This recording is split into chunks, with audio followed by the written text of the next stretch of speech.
Ang istoryang inyong mapakikinggan ay naglalaman ng mga salita at eksena na hindi dapat marinig ng mga bata. Ang gabay ng mas nakatatanda ay kailangan. May mga taong sadyang may natural na ugali na hindi nagugustuhan ng iba, kagaya ng pagiging maldita.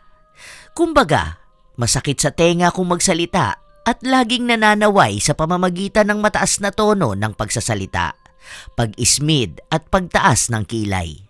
Walang pakialam kung ano ang mararamdaman ng kaharap niya dahil sa natural nitong pagiging maldita. Ganon si Constancia. Bagamat hindi pa nito nakukuha ang loob ni Leticia na anak ng kanyang asawa, pinakitaan na niya ng hindi kaaya-ayang ugali ang dalaga. Hindi na niya itinago ang pagmamaldita niya dahil wala siyang pakialam kung magustuhan man siya o hindi ng dalaga. Nagdudulot ito ng palagian nilang away. Lalo pa at wala namang aawat sa dalawa dahil malayo ang padre de pamilya. Ano kaya ang mangyayari sa isang malditang madrasta at anak-anakan niyang madaling masulsulan ng iba? May pag-asa pa kayang magkasundo ang dalawa, gayong magkaibang magkaiba ang mga ugali nila?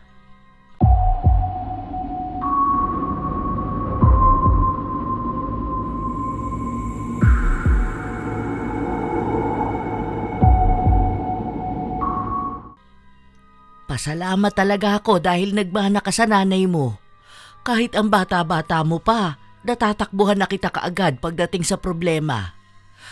Ay, kung alam mo lang, hindi pa talaga kami nakakakain ng maayos ng apo kong si Amboy.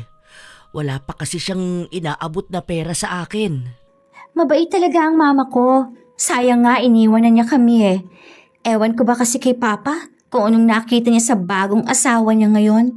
1 week pa lang siya rito sa bahay pero kung umusta, kala mo kung sinong reyna sa bahay. Naku, andito ba siya ngayon? 1 linggo kasi ako nawala, iha. Hindi ko pa nakikilala ang madrasta mo.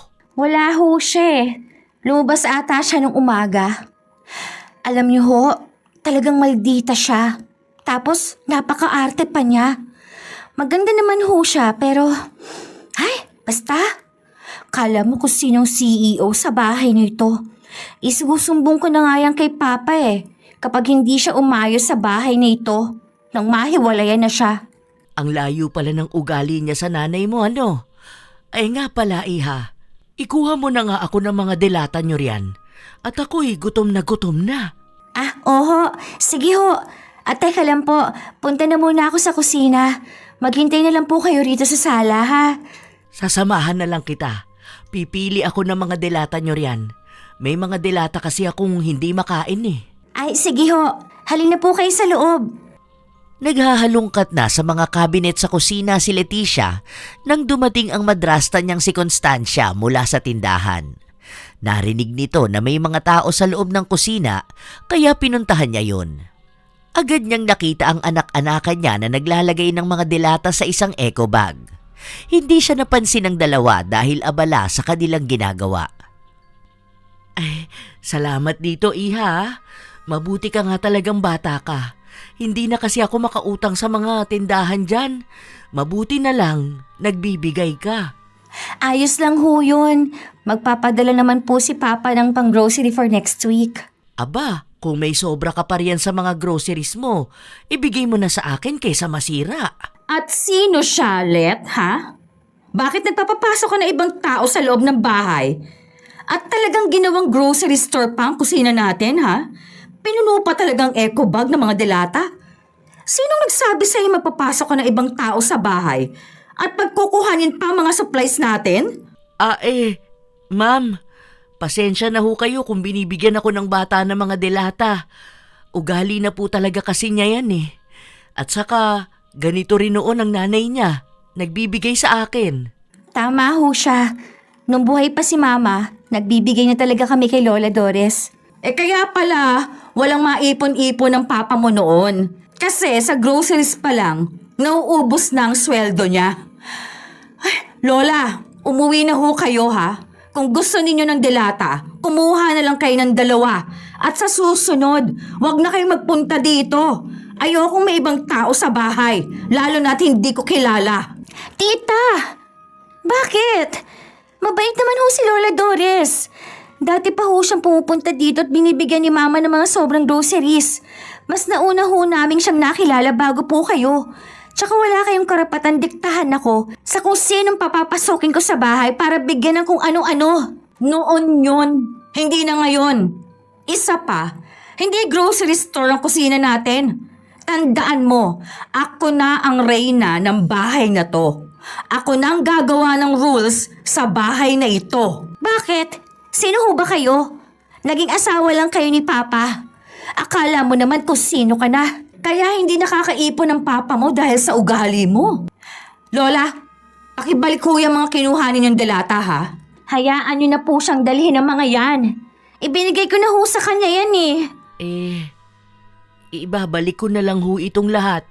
Susubukan ko na lang mangutang sa tindahan. Kayo ang bahala. Basta iwan nyo na yan dyan. Hindi, Lola. Dalhin niyo na po yan. Ako magsasabi kay Papa sa ugali ng babaeng ito. Then go! Magsumbong ka! Mas maigi ng ikaw ang magsabi para malaman niya kung paano mo nilulustay ang pera niya. Kaya hindi makauwi-uwi sa abroad dahil sa ugali mong bulok. Uuwi na lang ho ako. Iha, mauna na ako ha. Nakakahiya kasi sa madrasta mo. Nahiya si Leticia nang umuwi ang matanda ng walang bitbit na pangulam. Gigil na gigil siya sa kanyang madrasta dahil sa kung paano niya pagsabihan ng matanda. Doon niya napagtanto na wala itong pinipiling pagmalditahan. Nang makauwi ang matanda ay hinarap niya ang kanyang madrasta. Napakasama niyo! Pati ba naman yung matanda, hindi niyo pinalagpas? Talaga ba? Naniniwala ka sa matandang yon? Halata namang ginagamit ka lang niya. Pinuno pa talaga niya ang eco bag na yan. Para bang may ipinatago sa bahay na to ha? Likas na ho kami mapagbigay. Kayo lang itong nasa pamilya namin na may madamot na ugali. Alam niyo, kapag nalaman to ni Papa at ni Kuya, tsak na magagalit sila at baka hiwalayan ka pa ni Papa. Oy, natatakot naman ako sa bantamong yan. Tingnan na lang natin kung sino mapagsasabihan sa atin. Hay nako, makaakyat na nga sa kwarto kesa makipagbangayan pa sa'yo. By the way, reminders lang anak. Gamitin ang utak ha, nang hindi ka nauutakan ng iba. Tinalikuran na siya ng kanyang madrasta at naiwan ang dalaga na nagpupuyo sa inis. Dahil sa pagkapahiya kay Lola Doris, sinundan niya ito sa kanyang bahay. Naabutan niya si Amboy sa may pinto. Mukhang kararating lang noon ni Amboy at halatang may iniisip na malaking problema. Amboy, nandito ka pala. Bakit yata wala ka sa mood? Nakasimangot ka na para bang pinagbagsakan ka ng langit at lupa. Ikaw pala, Let. Ito, problemado kasi kinulang ang inventory namin eh. Ako pa naman ang cashier kaya wala akong sinweldo dahil inabunuan ko yung kulang. Mahigit 2,000 din yun ha. Nangihinayang ako kasi bukod sa isang araw ko, abunado pa ako ng mahigit 2 araw. Parang nagtatrabaho na lang ako ng libre nito. Grabe naman yung nangyari sa'yo. Oo nga pala, nasaan si Lola? Dito pala siya. Lola! Kunin niyo na ho itong pera. Ito na lang po ang maibibigay ko sa inyo. Pasensya na ho kayo sa nangyari kanina. Sinabi ko naman po sa inyo, napakamaldita ng madrasta ko. Pambihira ka naman Kung tutuusin hindi mo kailangang gawin to. Pero salamat dito ha. Kahit ayokong tanggapin, tatanggapin ko pa rin kasi galing sa'yo. Hayaan mo na ang madrasta mo. Ang mahalaga, hindi ka magmana sa kanya. Imposible hong magmana ako sa kanya. Di ko naman po siya totoong ina eh. Ay mabuti yan, Iha. Ikaw naman kasi Amboy. Dapat matinik ang utak mo pagdating sa pera. Buti sana kung nakuha mo ang kulang sa inventory. Hindi yung nawalan ka na nga, nag-abono ka pa. Umalis ka na nga lang dyan sa trabaho mo. Pero bago ka umalis doon, kuhanan mo muna sila ng pera. Ha? Paano naman ho niya makukuha yon kung aalis siya sa trabaho? Alam mo, kapag fast food, malakas ang kita ng mga yan. Kawawa ang mga empleyado na kinakaltasan basta-basta, lalo na kung di naman talaga nila kinuha. Kaya dapat lang na bago mag-awol, kumuha muna ng pera sa kaha. Para ano lang, makabawi ba? Tama naman ako, di ba? Oh, ba't napapakamot ka ng ulo, iha? May mali ba sa sinabi ko? Di ba, Amboy? Binibriefing muna kayo bago kayo ilagay sa kaha. Kaya talagang responsibility nyo yan kapag kinulang kayo sa inventory. Oo, pero siguro tama si Lola na bawiin ko yun bago ako mag-awol. Sa paanong paraan mo yung kukunin? Hihingin mo sa manager tapos mag-aawol ka? Papayag ba siya? Hindi ko ipapaalam, kaya nga awol, di ba? Tumpak ka, apo. Pero para kang nagnakaw pag ganun. Isa pa, ano kasi, madudungisan ang record mo kapag ginawa mo yon. Mahihirapan ka makahanap ulit ng trabaho. Sige ka. Marami namang ibang trabaho dyan kaya ayos lang. Tama si Lola, Lit. Salamat la sa payo, ah. Alam ko na ang gagawin ko sa susunod. Kung sa bagay, unfair din kasi sila. Ano ba naman ang 2,000 na mawala sa kanila, di ba? Kaya siguro nakakasundo ka namin ni Lola eh. Kasi naiintindihan mo kami, di ba Lola? Basta ha, wag lang siyang gagaya sa madrasta niya. Kasi kapag nagkataon, magiging demonyita ka na rin kagaya niya. Teka, gaano ba kamaldita ang madrasta mo, Lit? Parang sa kwento nyo, ang sama-sama niya. Yung stepmom ko, nakita niyang binibigyan ko si Lola ng mga sobrang dilata sa bahay. Ako na ang magpapaliwanag, Let. Tapos kung pagalitan niya kami, para bang nagnakaw ako? Inaabuso ko raw itong si Let. Napakabastos pa ng bibig niya. Alam naman niyang matanda ang kaharap niya pero kung ano-anong pinagsasasabi niya sa akin. At saka, saksakan pa ng damot. Kasi pinabalik niya sa akin lahat ng bigay ni Let. Ni pagbibigay ng isang dilata, hindi niya ako pinagbigyan. Kahit may halong dagdag ng kasinungalingan sa kwento ni Lola Dores, hindi yun kinontra ng dalaga. Tumatango pa ito bilang pagsegunda sa kwento ng matanda. Dahil doon, naging masama na rin sa paningin ni Amboy ang madrasta ni Leticia. Hapon na nang makauwi si Let. Nadatnan niya ang kanyang madrasta na nagluluto ng pagkain. Kumukuha siya ng tubig sa ref nang mapansin siya ni Constancia. Aba, dumating na pala ang prinsesa. Saan ka namang galing, Aber? Anong pake niyo? Ano nga ba ang paki ko? Meron naman. Kasi anak ka ng asawa ko. Ibig sabihin, anak na rin kita. At saka, alam mo naman na alauna tumatawag ang papa mo. O anong oras na ba ngayon? 6:00 na oh. Hinahanap ka nga niya kanina. Ang sabi ko, hindi ko alam kung saan ka nagpunta. Anak, nagpapatawa ho ata kayo. Hinding-hindi kayo magiging mama ko. Tandaan niyo yan. Sino ba kayo, ha? Sino ako? Eh di nanay mo na, whether you like it or not. Mamaya tatawag ulit ang papa mo at humanda ka sa sermon niya. At ano na naman ang isinumbong niyo sa kanya? Eh di yung mga napapansin ko sa'yo. Alam mo, kababae mong tao pero hindi ka pumipirmi sa bahay. Mabuti sana kung nagtatrabaho ka. Pero hindi. Panay lakwatsa ka lang at tagatanggap ka lang ng padala ng pera ng papa mo. Eh ano naman ngayon sa inyo kung pinadadalan ako ni Papa at ni Kuya ng pera?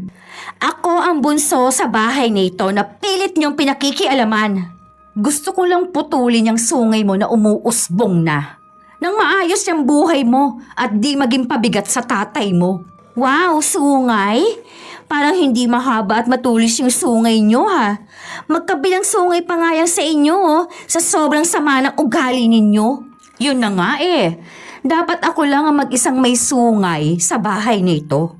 Kaya umayos ka. Tingnan ko lang kung hindi kayo susuko. Hindi ko hahayaang kontrolin niyo si Papa, lalo na ako. Tingnan natin. After 10 minutes, bumalik ka rito ha at kakain na. At sino nagsabi na kakain ako ng niluto niyo? Baka nilagyan niyo pa yan ng lason, no? Excuse me, maldita ako pero hindi ako mamamatay tao. Ewan ko sa inyo. Paliw. Padabog na pumasok sa kwarto si Leticia. Masama ang loob niya dahil pakiramdam niya, sinisira ng kanyang madrasta ang relasyon nila ng papa niya na nasa abroad. Siniguro niyang nakalak ang pinto bago umupo sa kama. Pagkatapos, hinintay niya ang tawag ng kanyang ama. Humanda ka. Kala mo, hindi ka iiwan ni Papa kapag nalaman niyang trato mo sa akin? Kung magmaldita, kala mo kung sino nagmamay-ari ng pamamahay na to? Namimiss ko na tuloy si Mama. Kung sana buhay pa siya, hindi sana sira ang buong maghapon ko araw-araw dahil sa babaeng yun. Kung bakit kasi nagkamadrasta pa ako. Kahit nagugutom, nilibang muna niya ang kanyang sarili sa pagse-cellphone. Hindi nagtagal, nakatanggap siya ng tawag mula sa kanyang ama. Agad niyang isinumbong ang pagmamaldita ni Constancia. Imbis na magalit ang kanyang ama, ay siya pa itong pinagalitan dahil sa paglulustay niya ng pera. Pati ang pagbibigay niya ng delata sa matanda nilang kapitbahay ay ikinagalit ng kanyang ama.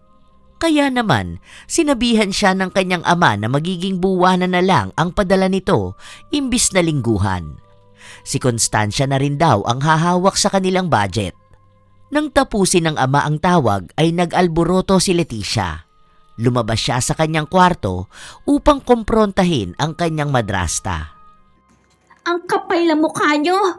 Anong pinakain nyo kay Papa para kampihan ka ng ganun lang, ha? Pati ang pagbibigay ko ng mga delata kay Lola Doris, isinumbong ninyo? Mas makapal ang mukha mo. Hoy, stepdaughter lang kita, kaya wala kang karapatang pagsalitaan ako ng ganyan. At bakit hindi ko isusumbong, ha? Totoo naman ang nakita ko, di ba? Ngayon, alam na niya kung bakit laging kulang ang budget sa bahay. Mga lustay kasi kayo. Maitim kasi ang budhi nyo, kaya hindi ka makarelate sa pagtulong. Dati na kami nagbibigay kay Lola Doris. Dati na kayong nagbibigay? Di mas lalo kong napatunayan na totoo pala ang sinasabi ko. Alam mo, pwede ka namang tumulong eh. Walang nagbabawal sa'yo, Iha. Do whatever you want. Ha? At kung nagbabanat ka ng buto, kung ang perang itinutulong mo sarili mong pera, 20 anyos ka na pero tambay ka pa rin sa bahay? Anong akala mo sa bahay, ha? Charity? Karmahin ka sana. Naghihintay ako. Isusumpong ko kayo sa kuya ko.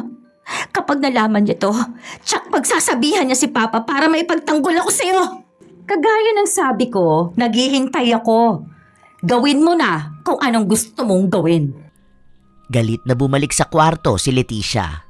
Nagkulong siya roon at umiiyak na tumatawag sa kanyang kuya. Agad namang sumagot ang kuya Jason niya. Sinumbong niya rito lahat ang ginawa ng kanyang madrasta. Dahil doon, galit na tumawag ang kuya niya sa kanilang ama. Nagkaroon ng away ang dalawa at nagkasagutan.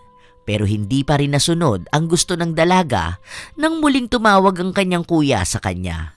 Sinabi nito na nagmatigas ang kanilang ama na hindi hihiwalayan si Constancia. Dismayado si Leticia sa sinabi ng kapatid. Kinabukasan, malalakas na katok ang gumising sa dalaga. Tinakpan pa niya ang kanyang tenga dahil ayaw pa sana niyang bumangon. Subalit hindi natigil ang mga katok sa pinto ng kwarto niya kaya wala siyang nagawa kundi ang inis na pinagbuksan nito ng pinto. Kayo na naman pala. Ano naman ba ang kailangan ninyo sa akin at ang aga-aga nang gigising kayo? Kung makataas siyang kilay niyo at kung makasibangot kayo, kala niyo kayo itong naistorbong tulog? Anong oras na ba? Ha? 9:00 na. Grabing katamaran yan. Alam niyo, hindi ko naman kayo pinakikialaman sa bahay na to. Kaya pwede ba? Tantanan niyo na ako. Paano kitang tatantanan kung hindi ka natututo? Tamad at gastador ka. At higit sa lahat, hindi mo ginagamit yung utak mo. Hindi mo ba naiisip na may stress ang papa mo sa abroad dahil sa pagsusumbong mo sa kuya mo? Kayong dahilan kung bakit sila nag-away. 20 anyos ka na, pero napaka-immature mo pa rin. Wala kang concern sa paghihirap ng papa mo. Hoy, hindi porket engineer siya doon, maganda ng buhay niya sa abroad. Doon kami nagkakilala. Alam ko ang hirap sa abroad, kaya alam kong hirap ng papa mo. Wala kang pagpapahalaga. Alam mong dapat sa'yo, pinapalaya sa bahay na to. Sasagot na sana ang dalaga Ngunit hinablot na ni Constancia ang kanyang braso at kinaladkad siya palabas sa bahay. Nagpupumiglas naman si Leticia, subalit hindi siya makalaban sa lakas ng madrasta. Nang makarating sila sa pinto, agad na itinulak ni Constancia si Leticia palabas ng bahay. Nagkataon naman na dumaan ang maglolang Amboy at Lola Dores sa bahay nila, kaya nagpanggap na nasaktan si Leticia. Oh, Let, ayos ka lang? Itatayo kita. Bakit mo tinulak ang kaibigan ko? Anong karapatan mo nasaktan siya, ha? Mukhang nabalian yata ako ng buto. Aray! Dahan-dahan lang. Ang sama ng ugali mo talaga! Walang-wala ka sa dating asawa ni Mario! Sinasaktan mo na ngayon ng bata? Bakit? Dahil hindi ikaw ang tunay niyang ina, kaya ginaganyan-ganyan mo na lang siya? Lola, ang sama niya ho sa akin. Lagi na lang niya akong sinasaktan. Oo naman, palakpakan! Ang galing! Husay! Kung sinasaktan kita, di magpa-medical ka. Kayong maglola, ha? Samahan niyo siya. Total, mga sip-sip naman kayo. Diyan ka na muna sa labas, ha, Leticia? Maglakwatsa ka kung gusto mo. Total, hindi ka naman mapirmi sa bahay eh. Huwag ka magpapakita sa akin hanggang hapon. Maliwanag. Nabubuwisit ako sa presensya mo. Bakit hindi mo siya ireklamo, Let? Maldita nga pala talaga. Pero maganda siya at nakaayos palagi. Tapos kung umasta parang teenager na nag-iinarte. Malditang maldita pala talaga. Mas kikay pa nga siya tignan kaysa sa'yo, Let eh. At talagang napansin mo pa ang itsura niya, no? Hindi naman sa ganoon. Maldita rin kasi siya kung tumingin. Lagi pang nakataas ang kilay niya. Ang layo niya sa mama mo. Paano kaya nabingwit ng papa mo yun? Malamang nilandi niya si Papa. Ayun, nabaliw sa kagandahan ng atribidang babae na yan. Mas mabuti kung idemanda mo na lang siya. Sinaktan ka eh. Magiging saksi mo kami. Kung magdedemanda siya, kailangan muna niya ng medical legal. Yun kasi ang ipepresenta sa presinto para makasuha ng madrasta niya. Magpa-medico legal ka na lang, iha. Hindi kasi madadaan sa barangayan yan. Nasaktan ka na eh. Saan ba banda masakit? Ang hirap pala magpanggap dahil hindi maipamedical. Mas maiging ireklamo ko muna siya sa barangay dahil sa ginawa niya sa akin. Pero mas mabuting idemanda mo siya.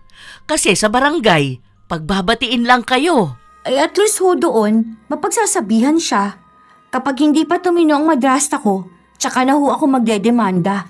Ay, ikaw ang masusunod. Samahan ka na lang namin magpunta sa barangay. Kami ang nakakita sa ginawa niya eh. Salamat po sa inyo. Mabuti na lang, may kakampi ako. Sinamahan nga ni na Lola Dores at Amboy si Leticia sa barangay. Nagreklamo siya ron at isinalaysay ang ginawang pagpapaalis sa bahay at pagtulak sa kanya ni Constancia. Dahil doon, ipinatawag sa barangay ang madrasta niya ora mismo. Pumunta naman si Constancia sa barangay hall at pinabulaanan ang paratang sa kanya ni Leticia. Sinabi pa nito na pagdidisiplina lamang ang ginagawa niya sa anak-anakan niya. Alam daw ito ng papa niya. At patungkol naman sa pananakit, kaya niyang patunayan na walang pananakit na naganap. Ipapacheck up niya ora mismo si Leticia at kusang hihingi ng pasensya kung talagang nasaktan niya ito. Dahil doon, napaatras ang dalaga sa kanyang reklamo. Kaya sa huli, pinagbati na lang sila. Nang makalabas sila sa barangay hall, hinarap ni Constancia ang anak-anakan niya. Ang lakas din naman ng loob mong ireklamo ko pero takot ka namang mapatunayan na nagsisinungaling ka. Alam mo, sa susunod ha, galing-galingan mo naman ang acting mo. Nakakahiya ka. Hoy! Huwag mong pagsalitaan ng kung ano-ano si Let! Hindi mo siya anak para disiplinahin siya! Bakit ho ba sabat kayo na sabat, ha? Sino ho ba kayo? Magdadalawang linggo na ako rito pero marami na akong napansing hindi kaaya-aya sa ugali ng babaeng ito. Kagaya na lamang ng paglulustay niya ng pera. Mabilis na pagkaubos ng groceries at higit sa lahat, pagiging tamad niya. At talagang nasabi niyo pa yan sa harap ni na Lola Dores, ha? At bakit hindi? Mukhang aware naman siya sa buhay mo. Makauwi na nga. Umuwi ka na lang kapag natauhan ka na ha. Okay, bye. Uuwi ho ako kung kailan ko gusto. Hindi man lang siya nilingon ng kanyang madrasta kaya nagpuyo sa galit ang dalaga. Bagamat pinagbati na sila sa barangay, siya pa rin ang nagmukhang talo at may kasalanan sa harap ng chairman. Hindi niya lubos maisip kung anong meron sa malditang madrasta niya kung bakit hindi niya ito maisahan. Isinama siya ng maglola sa kanilang bahay. Doon muna siya nagpalipas ng sama ng loob. Naku! Sumusobra na ang babaeng yan! Ang sarap tadyakan ng pagmumukha niya! Bakit di mo pa uwiin dito sa bahay niyo ang kuya mo? Nang sa ganun makita ng konstansya na yan ang katapat niya. Mainitin pa naman ang ulo ng kuya mo, di ba? Isa pa, hindi niya hahayaan na inaagrabyado ka. Tama si Lola. Bakit hindi mo siya pauwiin dito? Hindi naman kasi makakauwi ang papa mo basta-basta para makita niya ang sitwasyon mo sa kamay ng madrasta mo eh. Baka kung ano pa ang gawin niya sa'yo kapag nagtagal. Magdadalawang linggo pa nga lang siya dyan pero nagawa ka na niyang itulak. Hindi siya pwedeng umuwi rito. Nasa Mindanao kasi siya at malapit ng mga anak si Ate Lucille. Hindi niya pwedeng iwan ang sister-in-law ko. Pambihira. Paano ka naman yan? Wala ka man lang kalaban-laban sa kanya. Makakauwi ka ba ngayon? Hindi ko pa ho kayang umuwi sa amin. Maiinis lang po ako kapag nakita ko siya. Paano ba yan? Wala kaming pagkain sa pananghalian. Alam mo naman ang nangyari sa trabaho ni Amboy.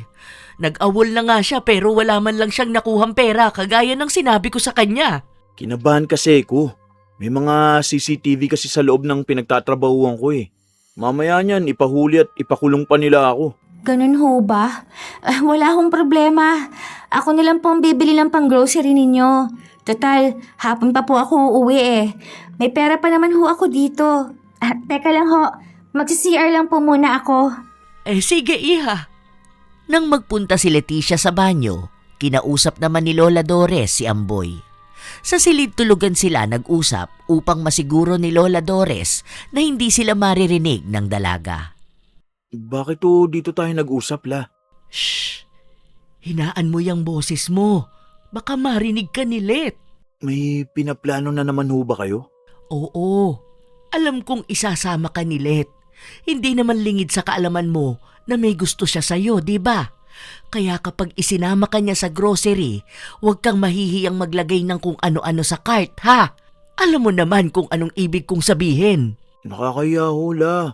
Baka kung anong isipin niya. Ano ka ba naman? Gamitin mo nga yung utak mo. Ano? Gagawin mo ba o hindi? Baka nakakalimutan mo kung paano ako nagsakripisyo sa'yo. Kung hindi ka ba naman iniwan sa akin ang pokpok mong ina, maghihirap ba ako ng ganito? Tapos ngayong binata ka na hindi mo magawang makabawi sa akin. Ang simple-simple lang ng ipinapagawa ko sa'yo, tapos hindi mo pa ako mapagbigyan. Opo, gagawin ko na po. Aba, dapat lang. Lola Dores? Amboy, nasan kayo? Ayan na siya. Lumabas na tayo at tayo hinahanap na. Tandaan mo yung sinabi ko, ha? Opo. Kagaya ng inaasahan ni Lola Dores, isinama nga ni Leticia si Amboy sa pamimili. Napangisi pa siya dahil makakalibre na naman sila ng grocery. Isa pa, walang kokontra dahil di naman nakikita ng kanyang madrasta. Nang makarating nga sa grocery store ang dalawa, agad na kumuha ng kung ano-ano si Amboy. Hinayaan naman siya ng dalaga dahil sinabi niya rin mismo na siya na ang mamimili ng kakailanganin nila sa bahay. Naparami ng bili si Amboy pero hindi magawang sabihin ni Leticia na ipagbabalik ang iba. Nang nakapila na sila sa cashier, nakita nila si Constancia na pumasok din sa grocery store. Nakita nilang kumuha ito ng basket. Pagkatapos ay lumapit sa kanila nang nakangiti at parang nang iinsulto. Nandito pala kayong dalawa. Para saan ang punong-punong cart na yan, ha, Leticia? Para sa bahay ba? May groceries na ho sa bahay kaya hindi ito para dun. Ay, Oh, bakit umiiling kayo? uto-uto ka kasi. Ikaw naman, lalaki. Bakit ang stepdaughter kong pinabili mo ng mga kailangan ninyo sa bahay, ha? Pwede ho ba, tita? Huwag na kayong makialam. At paano nyo nasabing akong magbabayad dito? Kung paratangan nyo si Amboy, kala nyo, kilalang kilala nyo siya. Sino ba magbabayad nito? Ano po kasi, si Leticia ang nagboluntaryong magbayad nito. Hindi ka man lang nahiya. Kalalaki mong tao, tapos anak kong pababayarin mo niyan? Lalaki ka ba? Huwag niyo naman punta pa ka ng pagkalalaki ko nang akala mo, kilalang kilala niyo na ho ako. Kung mag-grocery ho kayo, di sige na. Hindi yung ginugulo niyo pa kami dito. Paalalahanan lang kita ha. Next month pa magpapadala ang papa mo. Yan ang sabi niya sa akin. Kaya kapag naubos yan, sa kuya mo na lang ikaw manghingi ng pera. At ikaw lalaki, talagang maaapakan ng pagkalalaki mo kung ganyan ang ugali mo. Nakakahiyang ganyang ugali kung babae ang pagbabayarin mo ng mga pinamimili mo. Tama na ho. May mga nakakarinig, tita. Pakiusap, kahit ngayon lang ho. Tantanan nyo na muna kami. Ako na magbabayad, Let. Baka sabihin ng madrasta mo, inaabuso kita eh. Inilabas ni Amboy ang nakulimbat niyang 2,000 sa pinagtatrabahuhan niya. Wala sana siyang balak ilabas yun dahil nasabi na nga niya na wala siyang nakuha bago nag-awol sa trabaho. Pero dahil sa pangmamaliit sa kanya ni Constancia, wala siyang magawa kundi ang isalba ang muka. Lalo na at maraming nakakarinig sa madrasta ni Leticia. O may pera ka naman pala. O sige, tutuloy na ako. Napakahayop talaga niya. Pasensya ka na sa kanya, ha? Naiinis talaga ako sa kanya. Lahat na lang ng ginagawa ko, pinakikialaman niya. Hoy, ayos ka lang? Bakit nakatulala ka lang? Ayos lang ako. Akala ko ba wala kang pera? Ito ba? Inutang ko to. Ang alam ko, walang nagpapautang sa inyo. Nakapangutang ako sa katrabaho ko. Namomroblema nga ako kung paano ko ito mababayaran eh. Wala pa akong trabaho. Itago mo na yan. Ako na magbabayad nito. Ibalik mo na lang yan sa inutangan mo para wala ka nang babayaran sa kanya. Hindi, ayos lang. Narinig mo naman ang sinabi ng madrasta mo eh. Sa susunod na buwan pa magpapadala ang papa mo. Mahirap na, baka ma-short ka pa sa pera. Naku, maniwala ako sa maldita na yun. Matitiis ba ako ni Papa? Hindi yun, no? Kaya ako nang magbabayad niyan. Talaga ba? Sige na nga, mapilit ka eh. Nga pala, huwag mong babanggiting to kay Lola na nangutang ako ha. Baka mag-alala yun eh. Oo, makakaasa ka. Mapagkakatiwalaan kaya ako. Nang makauwi sila sa bahay ni Lola Doris, tuwang-tuwa ang matanda nang makita na maraming pinamili ang dalawa. Nagluto siya ng masarap na pananghalian. Hapon nang umuwi si Leticia sa kanilang bahay. Wala ang madrasta niya kaya nakahinga siya ng maluwag. Nang makarating siya sa kanyang kwarto, agad niyang binilang ang natira sa kanyang pera. Paano na to? 1,500 na lang natira sa akin. Hihingi na lang ako kay Papa. Tatawag naman siya bukas eh. Sigurado akong lumamig na rin ang ulo niya. Ano kaya kung tawagan ko na siya? Kasi baka maunahan na naman ako ng malditang yun eh. At ma-brainwash na naman niya si Papa. Pero, paano kung galit pa rin siya? Ay, sino ba yan? Parang di na ako mapakali sa sarili namin bahay simula nang dumating ang babaeng yun. Ano kayang dapat kong gawin? Sa huli, napag-isip ni Leticia na wag na lang tawagan ng kanyang ama at hindi rin sagutin ang tawag nito sakaling tumawag. Alam kasi niyang hindi siya matitiis ng kanyang ama kaya yun ang gagamitin niyang estratehiya upang hanapin siya nito. Lagi na ring umaalis sa bahay si Leticia upang hindi niya makita ang kanyang madrasta. Tumambay siya sa bahay ni na Lola Doris. Wala silang ginagawa dahil wala namang trabaho ang maglola. Siya ang naglalabas ng pera kapag tumatambay siya roon. Isang araw, sumugod ang kanyang madrasta sa bahay ni Lola Doris. Wala ka bang balak maghanap ng trabaho ulit, Amboy? Napansin ko kasi na hindi ka na umaalis sa bahay eh. Magpapahinga muna siya bago maghanap ng trabaho. Kawawa naman ang apo ko kung isasabak ulit siya sa trabaho. Siya na nga lang ang meron ako. Tama si Lola, Let. Isa pa, kailangan mo ng karamay. Kaya dito na muna ako para nasasamahan ka namin. Salamat sa inyo. Mabuti pa kayo. Mas pamilya ko pa kayo kaysa sa madrasta kong yun. Leticia! Hoy, Leticia! Lumabas ka riyan! Si Tita Constancia ba yun? Ay sino pa nga ba? Siya lang naman itong may bastos na bunganga sa lugar natin. Sa tono niya, halatang galit na galit. Ano na naman kayang kailangan ng babaeng yan? Ay, lalabas muna ako. Wag! Baka kung anong gawin niya sa'yo. Ako na muna ang lalabas. Hindi po ako natatakot sa babaeng yan.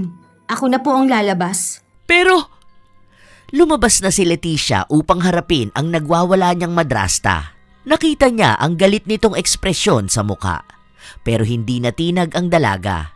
Ayaw niyang matakot sa maldita niyang madrasta. Nakasunod naman ang maglola sa kanya. Mabuti at lumabas ka! Bakit? Anong gagawin ninyo kung hindi ako lumabas? Hindi mo magugustuhan dahil papasukin kita sa bulok na bahay na yan. Halika! Umuwi na tayo! Kailangan mo kausapin ng papa mo!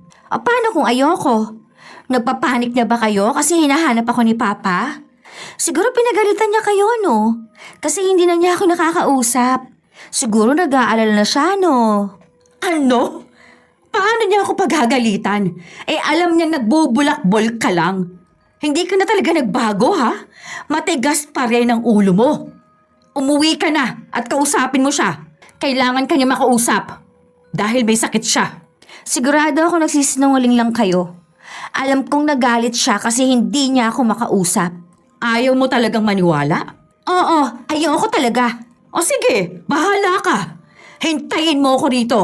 Makikita mo kung anong gagawin ko. Buisit! Baliw talaga ang babaeng yun.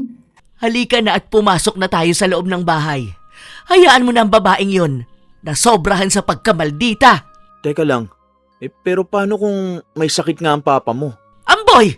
Ano bang pinagsasasabi mo? Sabi nga ni Let, nagsisinungaling lang ang babaeng yon. Alam ko na pinagalitan siya ni Papa. Kaya ayan, nag-aalburuto. Tingnan natin kung anong gagawin niya. Masaya si Leticia dahil ramdam niyang mukhang magtatagumpay na siya dahil naniniwala siya na nag-away ang kanyang madrasta at ang kanyang ama. Ang inaasahan niya ay susugod ulit ang kanyang madrasta kapag hindi siya umuwi upang magmakaawa. Iniisip niyang makikipagmatigasan si Constancia sa kanya upang siya mismo ang pakiusapan na umuwi. Pero hindi pa man nagtatagal ay muling nagsisigaw ang kanyang madrasta sa labas ng bahay ni Lola Doris. Hoy, Leticia! Heto ng mga gamit mo! Kapag may nangyari sa papa mo, ha? Wala ka nang babalikan! Bumalik nga siya. Naririnig ko siya sa labas. Ano kayang ginagawa niya, Lola? Sus Mariosep! Bakit niya pinagtatapon ang mga gamit mo sa labas ng bahay? Ha? Anong ginagawa niya sa mga gamit ko? Ipinag-al sa balutan na kita nang hindi ka na mahirapan pa. Mabait pa ako sa lagay na yan. Pinapalayas na kita. Huwag na huwag kong makikita ang pagmumukha mo sa bahay oras na may nangyari sa papa mo. Wala kang utang na loob. Hoy! Bumalik ka rito! Walang hiya ka talaga! Magbabayad ka sa lahat ng ginagawa mo sa akin! Sampahan mo na kaya ng kaso ang babaeng yan nang magtanda? Kinakabahan ho ako, Lola Doris. Mukhang totoong sinasabi niya. Baka nga may sakit si Papa. Hindi yan. Tinatakot ka lang yan para mapauwi ka. Kapag bumigay ka, ikaw ang talo. Sa tingin niyo, ganun nga ho ba ang nasa isip niya? Oo, maniwala ka sa akin. Kaya halika na at pumasok na. Magluluto na lang ako ng apritada. Sige ho. Salamat ho. Kahit papaano, nawala po yung kaba ko. Parang apo na kasi kita. Ay siya nga pala, kailangan mo munang bumili ng manok at mga sangkap. Alam mo naman na wala tayo nandito sa bahay. Oho, ako na hong bahala doon. Ni hindi inisip ng dalaga na kumpirmahin kung totoo ba o hindi ang sinabi ng kanyang madrasta. Naisip kasi niya na kung totoo man na nagkasakit ang kanyang ama, dapat ay kinontak na siya ng kanyang kuya. Kaso, kahit text ay wala siyang natanggap, kaya kahit papano, kampante siya. Nanatili muna siya kina Lola Doris. Mas magaan kasi ang pakiramdam niya sa bahay ng matanda dahil naroon si Amboy. Isa pa, may pera naman siya para sa mga kailangan nila, kaya wala siyang pinoproblema. Ngunit pagkatapos ng 2 araw, tumawag sa kanya ang kuya niya. Nagagalit ito sa kanya dahil sa hindi nito pagsagot sa papa niya na totoo palang may sakit. Totoo ba?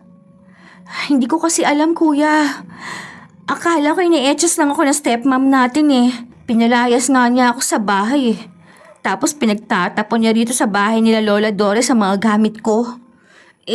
Hindi ka naman tumawag sa akin kaya inakala kong nagsisinungaling siya. Sabihin mo sa kuya mo, ang madrasta mo ang dahilan kung bakit hindi mo makausap ang papa mo.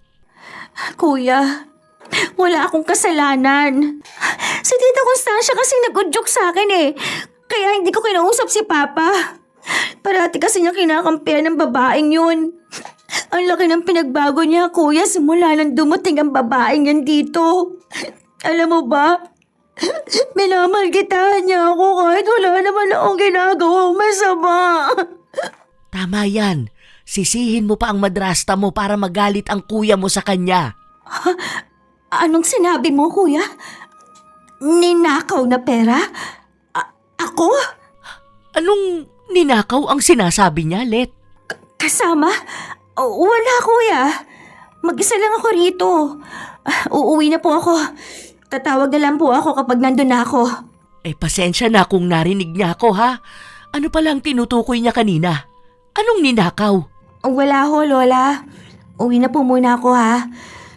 Totoo po palang nasa ospital si Papa. Paano yan? Magkikita na naman kayo ng maldita mong madrasta. Bahala na ho. Ang mahalaga, pamamahay ko yon. Mas akong may karapatan doon kaysa sa kanya. Tama yan. Ipaglaban mo ang karapatan mo. Gusto mo bang samahan ka namin? Huwag na po. Kaya ko na po ang sarili ko.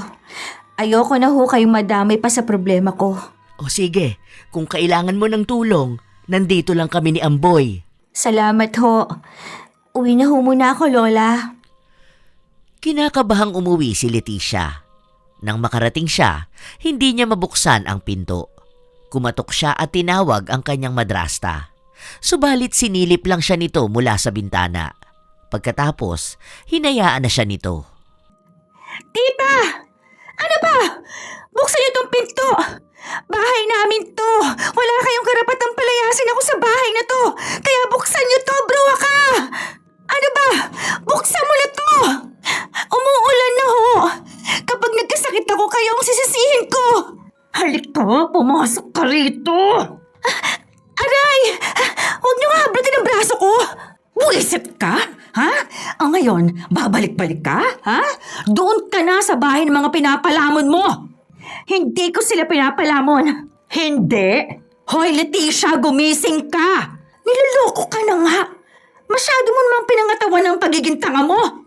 Nang dahil sa'yo, inatake sa puso ang papa mo. Nasa ospital siya ngayon. Pero walang makabisita sa atin sa kanya dahil nasa malayo siya. Bakit ba ako sinisisi ninyo sa pagkakasakit niya, ha? Kayo nga ito may kasalanan. Talaga ba? Bakit mo ninakaw ang pera niya sa bank account, ha? Naiintindihan kong pagiging spoiled brat mo. Pero hindi yan uubra sa akin. Lintik ka, ha? Halika! Aray! Huwag niyo nga akong hilahin. Nasasaktan ako. Tingnan mo itong nasa laptop. Nakita mo na, ha? Nakaratay ang papa mo sa ospital dahil sa kahibangan mo. Sa akin mo pa talaga binabato ang sisi? Pagmasdan mong larawang yan. Papa, bakit nangyari sa'yo yan? Siguro kinulam niyo siya, no? Kaya naging ganyan siya. Sira ulo ka? Ako? Kukulamin ang sarili kong asawa? Kaya pala hindi makauwi-uwi ang papa mo dahil sa naaagnas mong utak. Hindi ko alam kung paano ka pinalaki ng nanay mo. Pero ito lang ang masasabi ko. Itutuwid kong baluktot mong ugali. Huwag niyong idamay dito ang mama ko. Wala kang karapatan na baguhin ako dahil hindi kita magiging nanay. Ayun nga lang, wala ka namang pagpipilian dahil asawa na ako ng papa mo. Ibalik mong perang ninakaw mo sa bank account ng papa mo. Palibhasa hawak mong ATM card niya. Nagwi-withdraw ka nang walang paalam. Kailan ka pa natutong magnakaw, ha? Paano kung ayaw ko? Ha?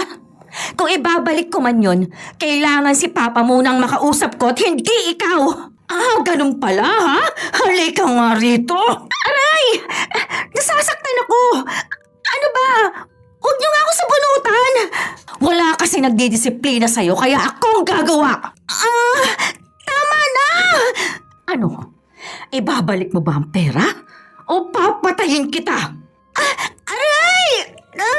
Oo na! Ibabalik ko na! Please, tama na! Ibabalik mo rin pala eh. Kung hindi pa kita sinabunutan, makikipagmatigasan ka pa sa akin.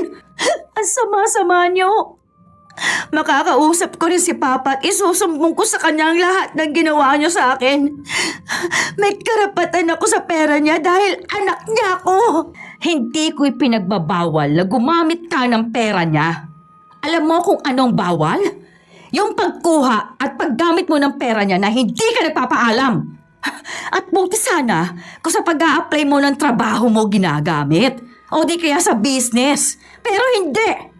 Ginamit mo sa pagpapalamon ng ibang tao. Ang bobo mo! Sa huli, ibinalik ni Leticia ang ninakaw na pera mula sa bank account ng kanyang ama. Ibinigay niya yon sa kanyang madrasta. Natatakot siya rito dahil nagawa na siya nitong saktan. Isa pa, wala naman siyang mapagsumbungan. Ang tanging naisip niya ay sina Lola Dores at Amboy. Pero hindi siya makatakas dahil sa maldita niyang madrasta.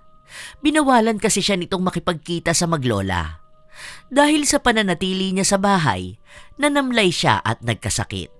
Tanggap na niya sa kanyang sarili na mag-isa siyang magdurusa sa kanyang kwarto dahil walang may pake sa kanya. Buksan mo to! Kakain na! Hindi ka lumabas para mag-agahan kanina umaga. Busog pa ho ako. Aba? O bakit nanginginig ang boses mo? Papasok ako ha? Hindi na hinintay ng kanyang madrasta ang sagot ni Leticia. Pagkapasok pa lang niya sa silid ng dalaga ay nakataas na ang kilay nito habang pailing-iling. Bahagyang sinalat ang kanyang noo bago walang salitang lumabas sa kanyang kwarto. Bakit pa niya sinalat ang noo ko kung iiwan din niya ako? Kung andito lang si Mama, may mag-aalaga sa akin. Hindi ko na kaya. Mamamatay na ata ako. Tuluyang nawala ng malay si Leticia dahil sa sobrang taas ng lagnat. Nang magising ay nasa ospital na siya. Medyo gumaan na rin ang pakiramdam niya. Nakita niya si Constancia na galing sa banyo. Nang makita siya nito'y hindi maipinta ang ekspresyon nito sa muka. Para na namang naiinis ang kanyang madrasta sa kanya. Mabuti naman at nagising ka na. Kahapon ka nawala ng malay. Tapos ngayon ka lang nagising. Hindi ka naman magkakasakit kung maayos ang oras mo sa pagkain eh. O tapos ano, ni pag-eehersisyo, hindi mo magawa. Puro ka nalang kwarto, lakwatsa. Ako itong naiistorbo mo dahil sa kapabayaan mo sa sarili mo eh. Kung gusto niyo po umuwi, di umuwi na kayo. Hindi ko kayo kailangan dito. Pagkalabas mo rito sa ospital, alagaan mong sarili mo para wala na akong maging alagain. Kasi no choice ako. Anak na kita eh. Kaya kahit ayoko, kailangan kong gampanan ang obligasyon ko sa'yo. Kaya sana, gampanan mo din yung sa'yo. Bakit kasi ang maldi-baldita ninyo sa akin? Di ko naman hinihiling sa inyo na alagaan ako eh. Pabayaan nyo na kasi ako. Ay, sa kakabwisit ka naman. Parang ang hirap umintindi ng utak mo, ano? Bahala ka na nga muna riyan. Nai-stress na talaga ako sa'yo. Lumabas si Constancia sa kwarto. Naiwang umiiyak si Leticia. Iniisip niya kung ano ba ang naging kasalanan niya at bakit nagkaroon siya ng ganong madrasta. Kung ano-anong negatibong isipin ang pumapasok sa kanyang utak. Kagaya ng hindi pagkampi sa kanya ng kanyang ama na noon ay nasa ospital din. Ang kuya naman niya'y nasa malayo. Galit sa kanya dahil sa nalaman nitong pagnanakaw niya ng pera. Pakiramdam niya'y pinagkakaisahan siya ng pamilya na dapat ay karamay niya. Umiiyak ka na naman. Darating na rasyon ng pagkain, kaya umayos ka ha. Bumili na rin ako ng gulay para dagdag sa ulam mo. Nang sa ganun ay makarecover ka kagad. Anong silbi ng paggaling ko kung sasabunutan niyo na naman ako? Kung napipilitan kayong alagaan ako, umuwi na lang tayo at hayaan niyo ako mamatay sa bahay. Para wala na kayong maging sakit sa ulo. Nakita niyo na? Rumorolyo-rolyo na naman yung mga mata ninyo kahit nakikita ninyong nasasaktan ako. Kung hindi mo pa alam kung anong rason bakit ako nagmamaldita, pues, literal ko nang sasabihin sa'yo, ha? Kasi mukhang hindi ka naman makaintindi. Kaya umiiral ang pagtamaldita ko sa'yo dahil sa ugali mo. Ugali mong uto-uto, ugali mong tamad, ugali mong lustay, at higit sa lahat, yang ugali mong mahilig kuno sa pagtulong, pero hindi mo iniisip ang lagay ng papa mo doon sa abroad. Ha? Kasi ang mahalaga lang sa'yo, may naipapadala siya sa'yong pera. Ganun ka kasi eh. Una sa lahat, hindi ako uto-uto. Pangalawa, iniisip kong lagay ni Papa. Kaso hindi siya umuuwi kaya natutuon ng atensyon ko sa ibang pamilya. Maswerte nga si Amboy kasi kasama niya ang lola niya at kahit sila lang ang magkasama sa buhay, puno naman sila ng pagmamahal sa isa't isa. Hindi kagaya namin. Malaki nga ang pinapadala ni Papa pero kung magbakasyon man siya, 1 buwan lang. Tapos napangasawa ka pa niya. Nakontratuhin ako parang hindi ako tao. Grabe naman ang ekseherada mo sa part ko, ha? Pero hindi mo pa rin talaga naiintindihan ang punto ko. Kung hindi mo makita ang concern ko, well, wala na akong paki doon. Itong tandaan mo. Hindi porket ang bait-bait sa'yo ng akala mo'y nagmamalasakit sa'yo, ibig sabihin, mabait talaga sa'yo. Ibig niyo bang sabihin kahit maldita kayo, anghel kayo, ganun? Gamitin mong utak mo. Kumain ka na dyan. Ang hirap magpaliwanag sa taong pinaniniwalaan lang ang sarili niya. Bagamat hindi magkasundo ang dalaway, inalagaan pa rin ni Constancia si Leticia. Iniisip na lang ni Leticia na napipilitan lang ang kanyang madrasta sa pag-aalaga nito sa kanya. Nang gumaling na siya at nakauwi, ay siya namang pag-alis ng kanyang madrasta sa bahay. Napansin ni Leticia na may laging katawagan ang madrasta nito sa cellphone. Kaya may kutob siya na baka may iba ng kinakalantari ang kanyang madrasta. At dahil wala siya sa bahay nang maiuwi siya nito, kinuha niya ang pagkakataon na yon para makapunta sa bahay ni na Lola Doris. At kagaya ng dati, nadatnan niya ang matanda sa bahay nito. Ngunit hindi nito kasama si Amboy. Iha! Mabuti at dumating ka. Akala ko na-impluwensyahan ka na ng madrasta mo kaya hindi ka na nagpupunta sa amin. Pwede ho ba yun? Nagkasakit ho ako dahil sa napakabait kong madrasta. Kasi naman, sinabunutan niya ako pagkagaling ko rito sa inyo. Na-ospital nga ho ako kasi naulanan ako sa labas ng bahay Ha? Talaga? Ay naku, pasensya ka na kung hindi ka man lang namin nakumusta ha. Sinabi ko naman kasi kay Amboy na puntahan ka namin. Kaso sa tuwing dumadaan kami sa inyo, nakasara ang pinto. Tapos kapag kinakatok namin, wala namang sumasagot. Kaya akala namin umalis kayo. Hindi ko na nga po alam ang gagawin ko. Nalaman ko kay kuya na mahina pa si Papa. Nagkaroon na raw siya ng malay kaso hindi ko pa siya makausap. Aba, bakit hindi mo siya makausap? Pinipigilan ka na naman ba ng babaeng yun? Hindi naman ho. Ang kaso, galit pa siguro sa akin si Papa. May nagawa kasi akong kasalanan sa kanya. O ano naman yun? Basta ho. Habang nag-uusap pa sina Lola Doris, dumating naman na masaya si Amboy. May mga bitbit pa itong pinamili. Natuwa si Leticia nang masilayan ulit ang binata. Nagkaroon ng kumustahan, subalit nabulabog sila nang dumating doon ang kanyang madrasta. Pambihira naman, oo. Bakit andyan ka na naman? Di ba binawalan na kita magpunta sa kanila? Halika nga! Huwag mo siyang sasaktan! Huwag kang nga harang-harang dyan, tanda ha. Baka hindi nyo alam, pumapatol ako sa matanda. Hindi na nakapagtataka dahil maldita ka naman talaga. Kasumpa-sumpa yung ugali mo! Lola Doris, wag na po kayo makisali sa away namin. Nananakit ho siya. Hindi ako natatakot sa kanya! Sino ka ba sa akala mo, ha, tanda? Linta ka lang naman. Mas mabuti na ang may magaspang na ugali kesa magbait-baitan para may mauto. Linta! At sinong tinawag mong linta? Ay, baka yung pader. Pader ata kaharap ko eh, oh. Ah, talaga ha? Humanda ka sa akin! Hindi na nakatiis si Lola Dores at sinabunutan na si Constancia. Hindi naman nagpatalo si Constancia at nilabanan ang matanda. Pero nagtaka si Leticia sa lakas ni Lola Dores. Malakas ito at mahigpit ang pagkakahawak nito sa kanyang buhok. Kaya hindi na iwasang masaktan ni Constancia. Aray, bitiwan mo kung matanda ka! Aray, nasasaktan ako! Idedemanda kita! Sige, magdemanda ka! Akala mo natatakot ako sa'yo, ha? Sige, magdemanda ka! Maldita ka! Maldita na ako kung maldita! Basta bitiwan niyo na ako! Aray, sakit! La, tama na.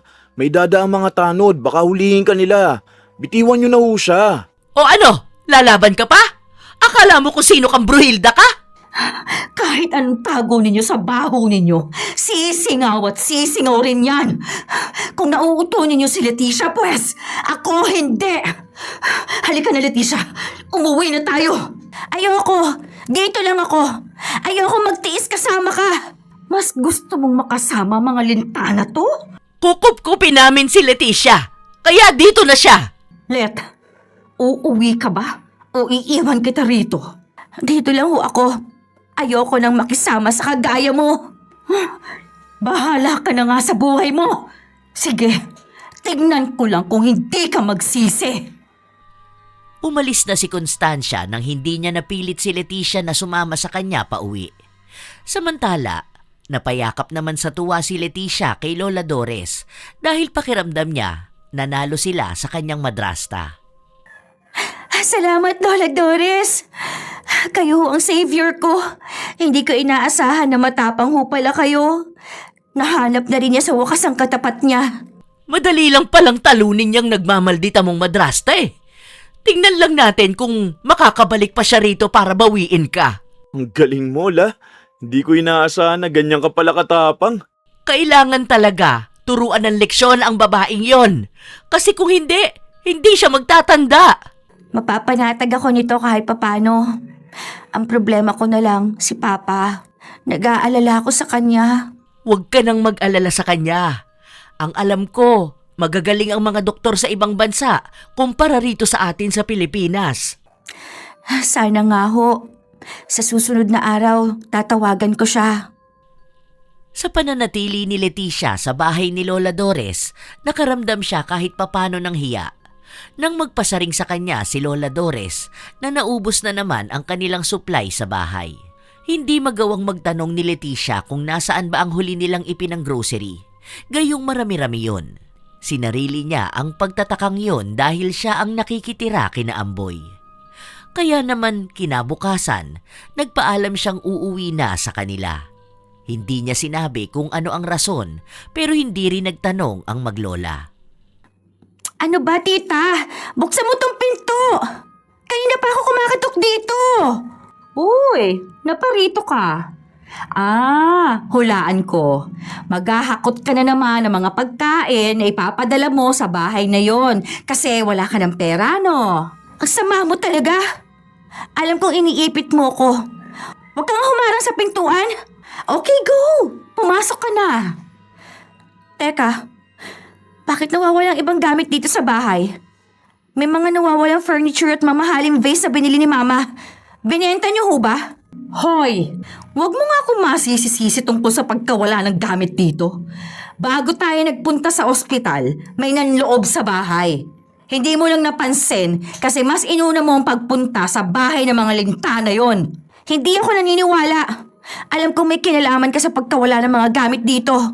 Alam ko, ninakaw niyo yun. O baka naman, itinago nyo kasi naiinggit kayo. Ako? Magnanakaw? Hoy, may pera at ipon ako. Hindi ako kagaya ninyo na hindi nagbabalat ng buto.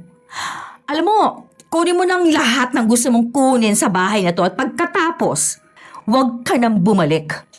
At kapag medyo umayos na ang pakiramdam ng papa mo, uuwi siya. Kayo-kayo na lang ang mag-usap. Ha? Makalis na nga. Kailangan na sa pagbalik ko, wala ka na rito. Kairita talaga ang babaeng yun kahit kailan. Ha? Makapasok nga sa kwarto. Pumunta sa kwarto si Leticia upang maghanap ng pera. Nang wala siyang makita, naghanap siya ng kanyang gamit na maaari niyang ibenta. Nang makita niya ang gintong kwintas na bigay pa ng kanyang ina, naisip niya na yun na lang ang isanla dahil pwede naman niyang bawiin yun pag nagkapera na siya. Mabuti na lang nandito pa ang kwintas na bigay sa akin ni Mama. Ma, sorry kung isasanla ko muna to. Promise, babawiin ko rin kapag nabigyan ako ni Papa ng pera. Agad nagpunta sa sanlaan si Leticia at isinanla ang kwintas. Namili muna siya ng groceries bago pumunta sa bahay ni Lola Doris. Hindi lang yun ang bitbit. May regalo pa siya sa maglola na ikinatuwa ng dalawa. Naku, nakakahiya naman sa'yo. Bakit bumili ka pa ng kung ano-ano? Hindi naman kita inuobliga, iha. Ang dami mo nang nagawa para sa amin. Pati itong regalo mong damit. Pero, ang ganda ha? Salamat dito. Ayos lang ho yun. Amboy, pakikuha nga to. Meron din ako regalo para sa'yo. Tama si Lola. Dapat hindi ka nagbibibili ng kung ano-ano, Let. Nakikitira na nga ho ako sa inyo. Kaya dapat lang na mag-ambag ako. O siya, magpahinga ka na. Ano pa nga bang magagawa namin? Gayong nabili mo na nga ang mga ito. Magluluto na ako nang sa ganon makapaghapunan na tayo. Tulungan ko na ho kayo. Gusto ko rin ho kasi matuto. O sige. Tamang-tama. Gusto ko rin matikman ang luto mo, Let. Ito naman. Oo, na-pressure tuloy ako. Let, baka naman makapag-outing tayo bukas para makalimutan mo naman ang problema mo sa buhay. Mag-enjoy ka naman. Oo nga naman, Let. Mag-swimming naman tayo. Patay, kaunti na lang tong pera na tira sa akin. Sige, titingnan ko ho. Huwag mo nang tingnan. Siguraduhin mo na para malaman namin kung kailangan ba naming bumangon ng maaga. Minsan lang naman, Let.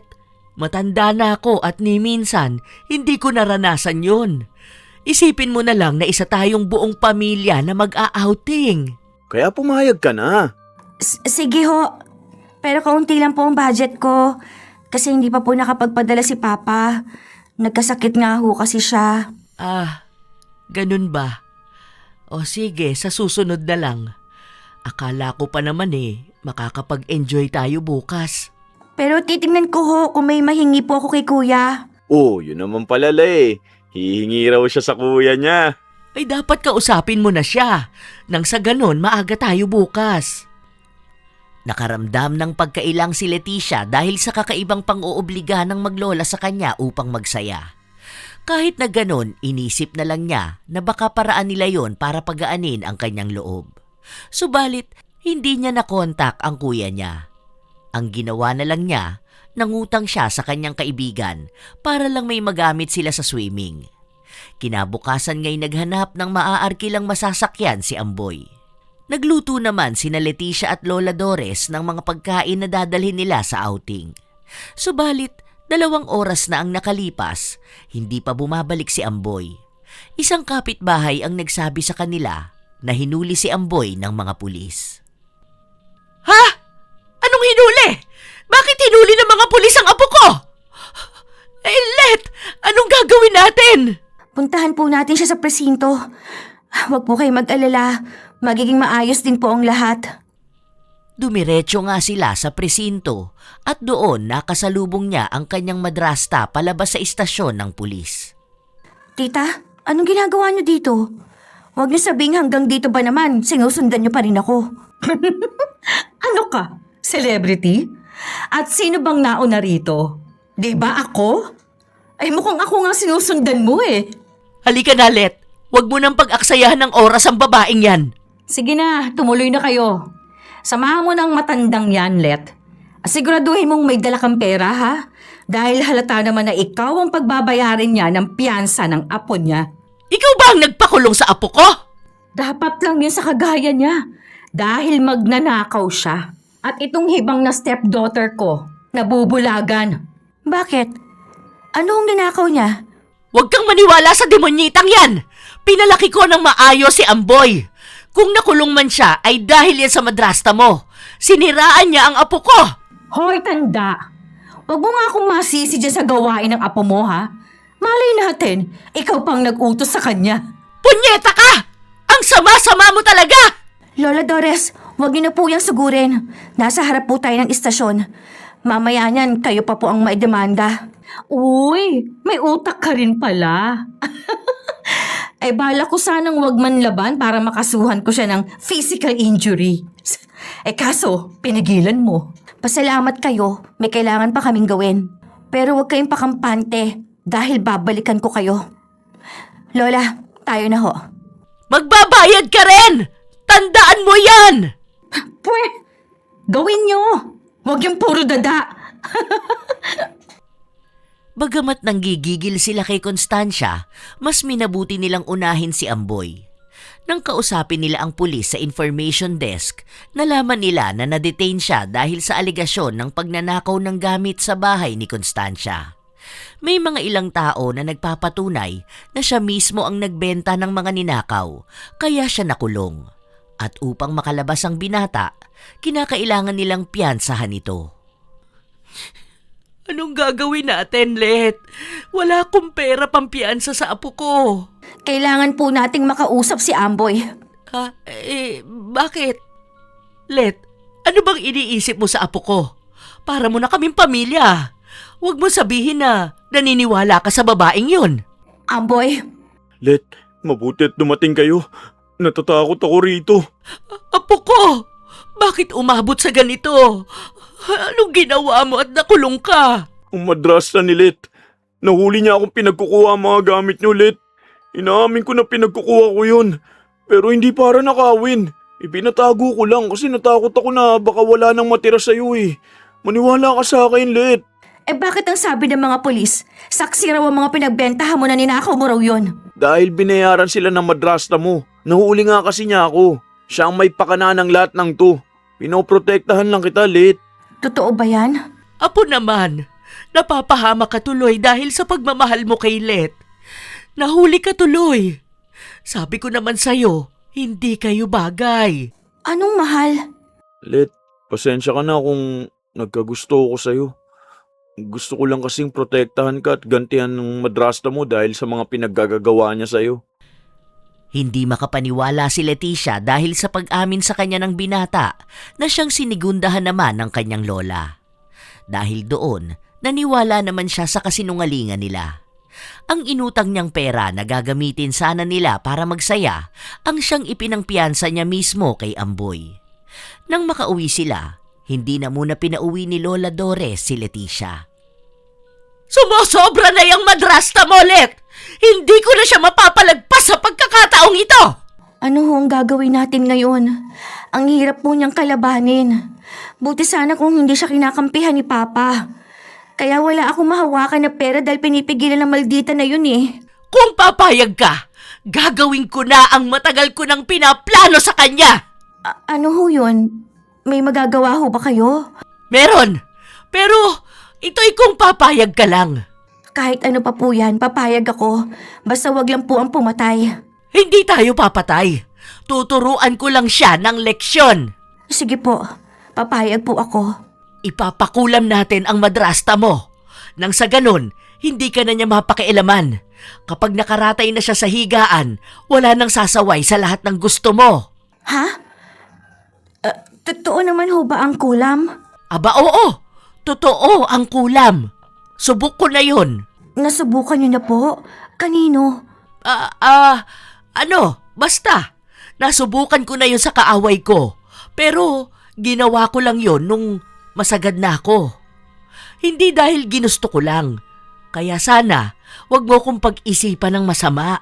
Tiwala po ako sa inyo, Lola Dores. Bakit hindi niyo po ginawa ang pangungulam sa madrasa ko nung una pa lang? Ay syempre, kailangan ko munang ipaalam sa'yo yon kasi iniisip ko na parte na siya ng pamilya nyo. Akala ko kasi magbabati rin kayo. Pero mukhang lumalala pa yata ang ugali niya. Isa pa, kakailanganin ko ang tulong mo. Ho? Ano namang tulong yun? Kailangan mong makakuha ng hibla ng buhok niya. Yung nakuha ko kasing buhok sa kanya nung sinabunutan ko siya, ay nawala. Kaya wala ako maibibigay sa mangkukulam. Sige po, gagawin ko po ang sinasabi ninyo. Pero sigurado po kayo rito ha. Siguradong sigurado. Pwede ka nang umuwi. Maghahanap muna ako ng pagtataguan ni Amboy kasi baka ipahuli na naman siya ha? Umuwi nga si Leticia ng araw na yon. Pinagbuksan naman siya kaagad ng kanyang madrasta habang nakataas ang kabilang kilay nito at nakasimangot sa kanya. Umalis nga kayo sa dinaraanan ko. Huwag mong sabing pinalaya mong magnanakaw na yon. Ano ngayon sa inyo kung pinalaya ko si Amboy? Pinagnanakaw na nga niya mga gamit ng mama mo at ibinenta lang ng basta-basta tapos pinalaya mo lang? Alam ko na ang totoo. Na binayaran yung mga taong sinasabi ninyong pinagbentahan niya ng gamit para madiin siya sa kasalanan. Bakit ninyo ako sinampal? Sinampal kita dahil wala kang utak. Hindi ko alam kung paano ka napapaikot ng mga taong yan. Nakakabwisit ka? Wala ka bang napapansin sa kanila? Isa lang ang napapansin ko. Kayo ang peste sa buhay ko. Ang dapat sa inyo nilalabanan. Bitiwan mo buhok ko! Ayaw mo, ha? Eh di magsabunutan tayo! Aray! Hindi ako papatalo sa inyo. Ha? Nagpatuloy ang sabunutan ng dalawa. Nang makakuha ng mga hibla ng buhok si Leticia ay nagpanggap siyang sumusuko na. Kahit gustong-gusto pa niyang sakta ng kanyang madrasta dahil sa labis na panggigigil. Tama na! Hindi ko na kaya. Tama na ho! Ano? Lalaban ka pa? Ako pa talagang hinamod mo, ha? Sorry. Susundin ko na po kayo. Napapagod na po ako sa sitwasyon natin, tita. Totoo ba yan? Opo. Ayoko na po talagang makipagtalo sa inyo. Uuwi na po talaga ako dito sa bahay. Pangako po. Susundin ko po lahat ng gusto nyo. Alam mo naman ang kondisyon ko, di ba? Ang huwag kang makipagkita sa maglola na yon. Kung ayaw niyo pong maniwala na magbabago na po ako, pwede niyo po akong samahan para kunin ang mga gamit ko sa bahay ni Lola Doris. Dahil sa sinabing yun ni Leticia, sinamahan nga ito ni Constancia sa bahay ni Lola Dores upang masiguro na hindi nagsisinungaling ang dalaga. Pagdating nila doon, hindi pinansin ni Leticia ang matanda. Dire-diretso silang pumasok sa loob ng bahay nito. Subalit, palihim na iniabot ni Leticia sa matanda ang hibla ng buhok ni Constancia. O ano? Sasama ka na ba dyan sa madrasta mo, Apo? Tuluyan na ba niyang nabago ang isip mo? Ito na po ang huling pakikipag-ugnayan ko sa inyo, Lola. Nalaman ko po kay Tita Constancia ang ginawa ni Amboy. Kala ko po, mapagkakatiwalaan siya. Nasaktan po talaga ako sa ginawa niya. Kaya aalis na po ako sa poder ninyo. Naniniwala ka na sa babaeng yan. Hala, sige! Umalis na kayo! Nilingon pa ni Leticia si Lola Dores upang senyasan nito na babalik din siya. Bagamat nakikipag-usap na ng maayos si Constancia sa kanya sa kanilang bahay, hindi niya makuhang makipaglapit sa kanyang madrasta. Ilang araw pa ang lumipas, unti-unting may tumutubo sa mukha ni Constancia. Napansin ni Leticia yon at kunwari, nag-aalala siya. Ano po yung nasa mukha niyo? Wala to. Huwag mo nang pansinin. Paano hindi ko po mapapansin? Kanina niyo pa po kinakamot ang mukha ninyo. Tapos, ang lalaki na rin po ng mga pimples ninyo. May mga nana na rin ho, oh. O, ano ngayon? Alam mo, hindi ako sanay na may nagtatanong sa akin tungkol sa lagay ko. Kaya wag mo na akong pakialaman. O nga pala, maghanap ka ng trabaho mo. Tumawag sa akin ng papa mo, ang sabi, uuwi na raw siya. For good. Kaya kailangan mo na maghanap ng trabaho. Hindi po ako sanay magtrabaho. Pues, masanay ka. 15 taong gulang pa lang ako. Batak na ako sa kakatrabaho. Eh ikaw, 20 anyos ka na pero tambay ka pa rin. Nagpapakabait na nga ako pero maldita pa rin niya. Sige po. O siya, bibigyan kita ng pera para sa paghahanap mo ng trabaho. Tandaan mo, para yan sa trabaho at hindi para sa paglalakwatsa o mga luho mo. Ay, kainis naman itong mukha ko. Mukhang dahil to sa binili kong bagong cream eh. Kaya na-irritate ang mukha ko. Ay, ang kati-kati talaga. Buti nga sa'yo. Yan ang nararapat sa'yong bruha ka. Tita, magpa-check up na po kaya kayo. Baka kasi kung ano na yan eh. Alam kong gagawin ko. Huwag mo nga akong pinagsasabihan ng gagawin ko na parang bata. Concern lang naman po ako eh. Ang init-init kagad ng ulo ninyo. Papasok muna ako sa kwarto ko. Iniwan ni Leticia ang kanyang madrasta na nagkakamot ng muka. Napapangiti siya sa unang lumabas na karamdaman ng kanyang madrasta. Ilang araw pa ang lumipas, lumalala at dumarami ang tigyawat na tumubo sa muka ni Constancia. At ang mga naunang tigyawat na tumubo sa kanyang muka ay umitim ang nana sa loob nito. Pero kahit nakakaramdam na ito ng sakit, patuloy pa rin gumagawa ng mga gawaing bahay ang ginang. Nako, mas mabuti pong magpatingin na kayo sa doktor. Ang lalaki na ng mga tigyawat ninyo tapos ang iitim pa. Nakakadiri. Nagpatingin na ako sa derma pero wala naman daw findings. Nagtataka nga rin sila kung bakit daw may nagsitubuan sa mukha ko. Pati sa ibang doktor, nagpatingin na ako. Pero wala rin silang nakita. Normal na tigyawat lang daw ito. Nako, talaga po ba? Huwag mo na nga akong iniisip. Oh, naghanap ka na ba ng trabaho mo? Ay, hindi pa po. Ngayon po ako lalabas para maghanap ng trabaho. Nakausap ko nga po pala si Papa. Sa unang linggo ng September, uuwi na raw po siya. Uuwi na rin daw po si Kuya pati ang asawa niya dito para makita siya. Saktong-sakto, makukumpleto na rin tayo. Buti naman kung ganun. Uupo muna ako. Mukhang nahihilo kasi ako eh. Mabuti pa magpahinga muna kayo. Huwag na muna kayo magkikilos sa bahay. O siya, ikaw na lang ang maglinis sa bahay ha. Ha? Bakit ho ako? Hindi ba pwedeng ituloy niyo na lang ang paglilinis ninyo kapag gumaling na kayo? Ay hindi, para matuto ka rin. Sige na, papasok na ako sa kwarto ko. Kailangan ko muna magpahinga para magkaroon ng lakas. Pupunta pa ako sa presinto para i-follow up ang kaso ng magnanakaw na yun. Kainis naman. Kala mo kung sino may katulong sa bahay kung makapag-utos. Ay, kaunting tiis na lang, Let. At hindi magtatagal, mararatay na rin siya sa higaan. Tingnan ko lang kung anong gagawin niya kapag walang nag-alaga sa kanya. Nang araw ding yun, imbis na maghanap ng trabaho si Leticia, pumunta ito sa bahay ni Lola Dores upang ibalita ang nangyayaring paghihirap ng kanyang madrasta. Naku, kung nakita niyo lang kung paano siya umaray, baka tumawa kayo sa saya. Pero alam niyo po, kahit na may karamdaman po siya, ang maldi-maldita pa rin niya. Kung pagsabihan niya ako, kala mo kung sino. Pero in fairness ho effective ang pangungulam ninyo.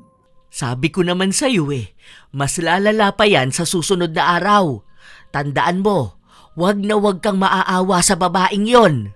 Hinding-hindi po. Gayong malapit na rin umuwi sina Papa at Kuya ko. Mas mabuti na kami-kami na lang ang magkakasama dahil magugulo lang kami ng madrasta ko na yun. Uuwi? Kailan? Sa September pa po. Teka, bakit po ata gulat na gulat kayo?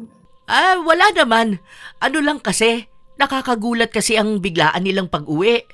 Alam mo na, mukhang wrong timing ang pagpapakulam natin sa kanya. Kung nalaman ko lang na uuwi na sila hindi ko sana siya kinulam. Para ang papa mo na ang bahala sa kanya. Ayos lang po yun. Magaling kasing mambaliktad ang madrasta ko na yun eh. Ako na naman na magmumukhang masama sa paningin niya. Sigurado ka ba riyan? Opo, kaya wag na po kayo mag-alala sa ginawa natin sa kanya. Sinabi mo yan, ha? Promise po. Oo nga po pala. Nasaan si Amboy? Nagtatago pa rin. Saka ko na pa uuwiin dito kapag maayos na ang lahat. Ganon ho ba? Sayang naman. Sus, namimiss mo siya, ano? Medyo po. Lumipas pa ang mga araw at tuluyan nang hindi nakabangon si Constancia. Nakahiga lang siya dahil tinutubuan ng malalaking tigyawat ang kanyang buong katawan. Hindi rin siya inaalagaan ni Leticia. Sinisilip-silip niya ang kanyang madrasta, ngunit wala naman siyang ginagawa para tulungan ito. Pinapanood kung paano siya mahirapan. Hanggang sa isang gabi, muli niyang sinilip si Constancia. Tita, umamin ka nga sa akin. Ano bang ginawa mo? Nangyari lang to nung magsabunutan tayo eh. Hindi kaya ipinakulam mo ko? Grabing paratang yan, tita ha. Alam niyo po bang bad yan? Mamamatay na nga po kayo eh. Nakuha niyo pang pagbintangan ako? Kahit nahihirapan ako, babalaan pa rin kita na wag kang pupunta sa maglola na yon. Pwede ba? Tigilan niyo na yung pagiging atribida ninyo kay Lola Dores at kay Amboy. Kinakarma na nga kayo, pero ang maglola pa rin ang nasa isip ninyo.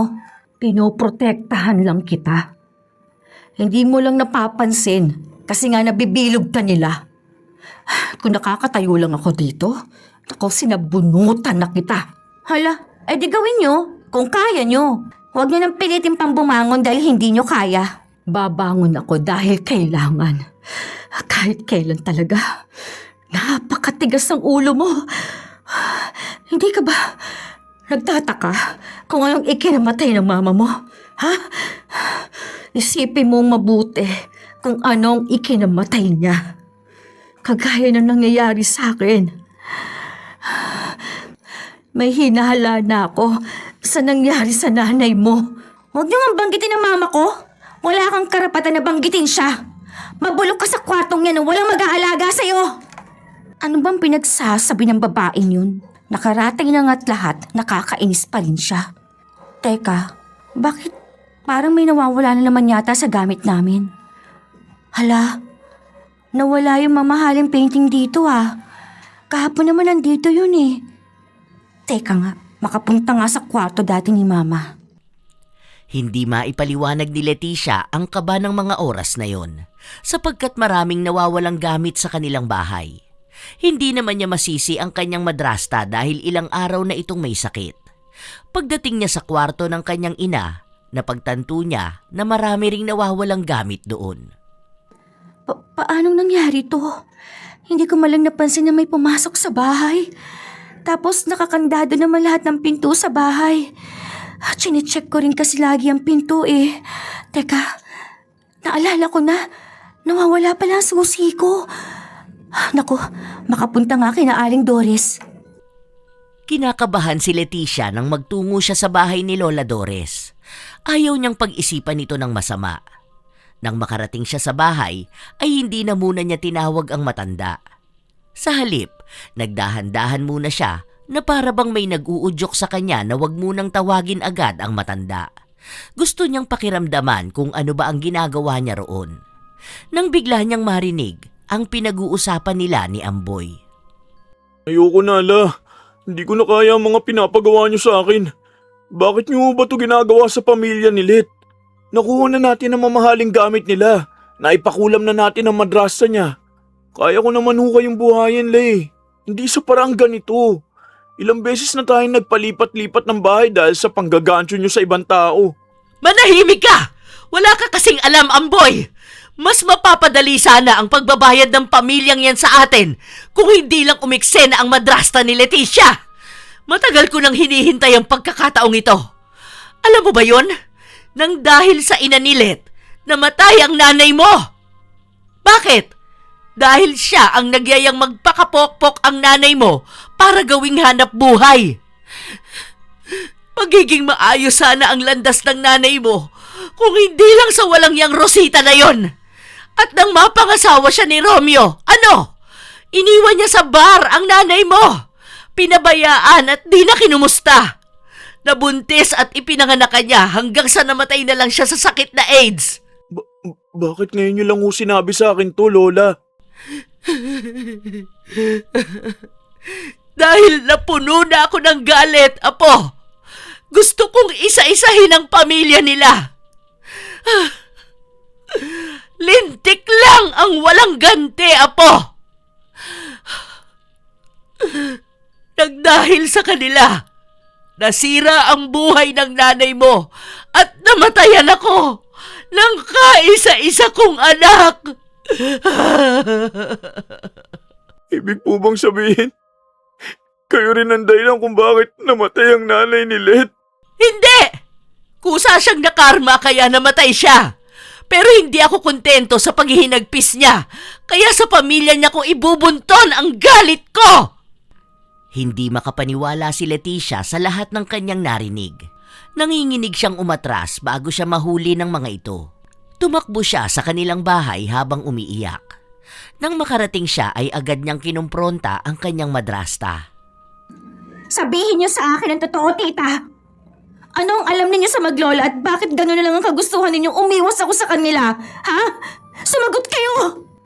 May nalaman ka ba? Ang tanong kong sagutin niyo. Total, nahihirapan na akong itago sa'yo ang totoo. Sasabihin ko na sa'yo ang buong katotohanan.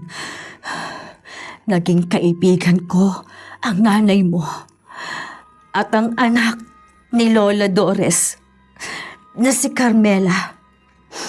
Nagkakilala kami nung high school. Mga dalaga pa kami. Matagal na matalik na magkaibigan ng dalawa. Bago ako dumating sa buhay nila, transferi ako noon. Kaya hindi ako kilala ni Lola Dores. Ano? Ibig sabihin, matagal niyo nang kilala ang mama ko at ina ni Amboy? Bakit ngayon niyo lang sinabi? Dahil ayaw ng papa mong ungkatin pa ang nakaraan nila. Matagal na kasi akong nawala sa buhay nila. Dahil simula nang maging kaibigan namin si Carmela, unti-unti akong nawawala ng lugar kay Rosita. Dahil sa kamalditahan ko, hindi kinaya ni Carmela na makipaglapit sa akin. Kaya sila ang naging malapit ni Rosita. Ako ang umiwas sa kanila dahil hindi ko kayang baguhin ang sarili ko. Hanggang sa tuluyan na akong lumayo sa kanila. Hindi ko po maintindihan. Paano kayo pumasok sa buhay namin kung matagal na pala kayong nahiwalay sa mama ko? Dahil kaklase rin namin si Romeo noon. Ang papa mo, siyang nagsabi sa akin kung saan niya natagpuan ulit ang mama mo. Sa isang bar. Kasama pa rin ito si Carmela. Dahil matagal na siyang may gusto sa mama mo, inahon niya ito sa putikan. Pero naiwan si Carmela. Nang maipanganak ka at tumira dito, naging kapitbahay ninyo si Lola Dores na agad namang nakilala ng mama mo. Kaya siguro pa naitulong niya rito bilang pagbawi sa pagkasira niya sa buhay ni Carmela. Kaya nga, wala nang maipon-ipon ng papa mo dahil sa kabibigay niya sa matanda na siyang parating pinag-aawayan ng mama at papa mo. Kung ganun, ang kabaitan pala ni Lola Dora sa akin ay puro pakitang tao upang makaganti. Bakit hindi niyo sinabi kaagad? Dahil yon ang pakiusap ng papa mo. Ayaw niyang masira ang pangalan ng mama mo sa'yo. Naguguluhan po ako. Hindi ko po alam ang gagawin ko. Pakiramdam ko na pagkaisahan ako. Kaya habang buhay pa ang papa mo, ayusin mong buhay mo nang hindi ka masandak sa buhay na kagaya ng sa mama mo. Ang gusto lang naman niya, maging maayos ka. Ayun lang. Kaya lang magpakasal kami. Yun ang binili niya sa akin bago umuwi sa Pilipinas. Tita! Tita, wag po kayo mag-alala. Hihingi po ako ng tulong. Naghanap ng manggagamot si Leticia upang mailigtas ang kanyang madrasta. Mabuti na lang, may nagmalasakit sa kanya kaya nakahanap siya ng manggagamot na maaaring kumontra sa kulam na ibinigay nila kay Constancia. Hindi naging madali ang gamutan dahil kahit hindi naman ganun kagaling ang mangkukulam na nangulam kay Constancia, nagtagal naman ng halos 2 linggo ang kulam sa kanya. Kaya kinakailangan ng ilang gamutan upang matanggal yun. Hindi iniwan ni Leticia ang kanyang madrasta kahit paminsan-minsan sinusumpong ito ng kamalditahan. Mukhang nasasanay na rin siya rito dahil nakikita na niya ang mabuting intensyon nito. Hanggang sa tuluyan na nga itong gumaling. Ay, salamat naman at gumaling na ako. O teka, paano mo naisip na magtawag ng albularyo? Ano po kasi, sabi niyo walang lumalabas na resulta sa pagpapacheck up ninyo sa doktor. Kaya naisip ko na baka manggagamot po ang kailangan ninyo.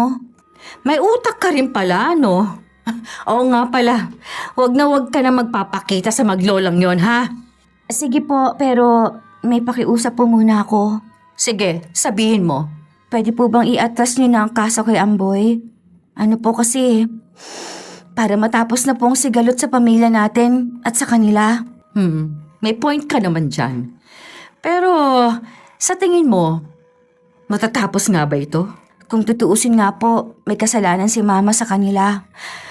Masakit din po kasi ang ginawa nito kay Tita Carmela. O sige, pero sasamahan kita.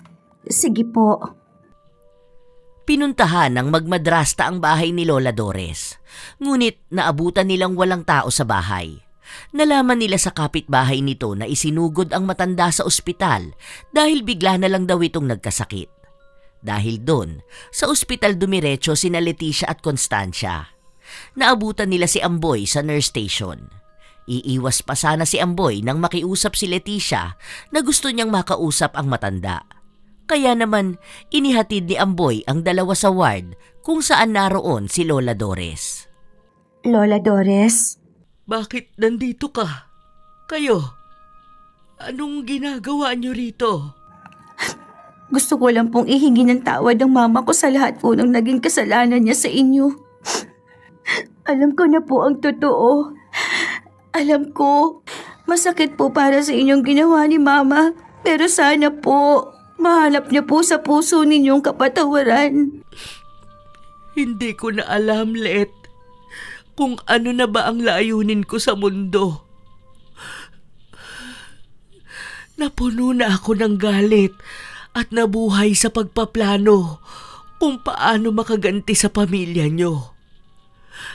Ngayong malapit na akong mamatay, lagi kong napapanaginipan ng anak kong si Carmela. Sinasabi sa akin na tama na raw. Pasensya na. Pasensya na sa lahat ng nagawa ko sa inyo, Let at Constancia. La, huwag niyo namang sinasabi yan. Hindi ko po kayang mawala kayo. Hindi na ako magtatagal, Apo. Anumang oras, maaari na akong mawala. Alam kong kaya mo na ang sarili mo.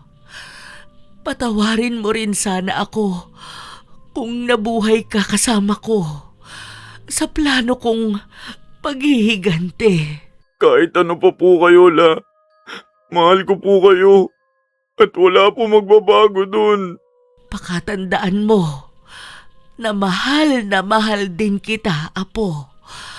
Pasensya ka na kung ngayon ko lang napagtanto na iniwanan ako ng anak ko ng kagaya mo na kaya akong mahalin kahit ano pa ang ginawa ko. Tuluyang nagkapatawaran ang 2 pamilya. Si Lola Dores, lumubha ang kanyang kalagayan dahil alam niya sa kanyang sarili na siya ang sumalo sa kulam na ibinalik sa kanya ng albularyo. Tinanggap niya ang kanyang magiging kapalaran dahil alam niya kung gaano kabigat ang mga naging kasalanan niya. Subalit kahit na may sakit siya ay hindi siya pinabayaan ni na Amboy, Leticia at Constancia. Nagbigay sila ng tulong sa kanya. Ngunit ganun pa man, namatay pa rin si Lola Dores na may kapayapaan na sa kanyang puso. Hindi na nalaman ni Constancia na kasabwat ng matanda si Leticia sa pagpapakulam sa kanya. Pero alam niyang ang matanda ang kumulam sa kanya na siyang pinatawad din naman niya. Naisip niyang aral din ito sa kanya dahil sumobra rin ang kamalditahan niya. Samantala, ibinalik ni Amboy lahat ng ninakaw niya sa bahay ni na Leticia at ang iba'y ipinangako niyang unti-unti niyang babayaran. Pumayag naman sila at binigyan ng pagkakataon si Amboy na patunayan ang kanyang sarili. Sa paglipas ng panahon, nasanay na si Leticia sa kamalditahan ni Constancia. Minsan, tinatawanan na lang niya ito dahil hindi na siya nakakaramdam ng inis o galit sa kanyang madrasta. Sa kasalukuyan, nagkaroon ng anak si Constancia at ang ama ni Leticia, dahilan upang mas umingay ang kanilang bahay. Ang kuya at asawa naman ni Leticia ay lumipat na rin ng bahay malapit sa kanila. Si Leticia naman, natutunang tumayo sa sarili niyang paa dahil na rin sa mga aral ng kanyang madrasta. Minsan talaga, hindi masusukat sa kamalditahan ang tunay na intensyon ng isang tao. Maaaring maging bastos at nakakairita sa marami, subalit kung pakikinggan ang tunay nitong inirereklamo, mapagtatanto mo kung para ba sa kabutihan mo ang sinasabi niya. Gayunpaman, masama ring ugaliin ito dahil magdudulot ito ng hindi pagkakaunawaan na siyang nauuwi sa away at sakitan. Tandaan na ang pagsasalita ng mahinahon at maayos ay tanda ng respeto sa kahit kanino. Mapapamilya man ito o di kaya sa ibang tao. Nang sa gayon, mapanatili ang pagkakaunawaan sa isa't isa. Kayo ba mga apo? May kilala ba kayong maldita na madrasta? Na kahit kausapin mo ng maayos, pabalang ka pa rin niyang sasagutin? Isa rin ba siyang maldita pero may mabuting puso at marunong magmalasakit sa iba? Maaari kayong magbahagi ng inyong komento at opinyon. Naway may hatid na magandang aral ang kwento na ito. Ako ang inyong Lola Telang at maraming salamat sa araw-araw ninyong pakikinig, mga apo.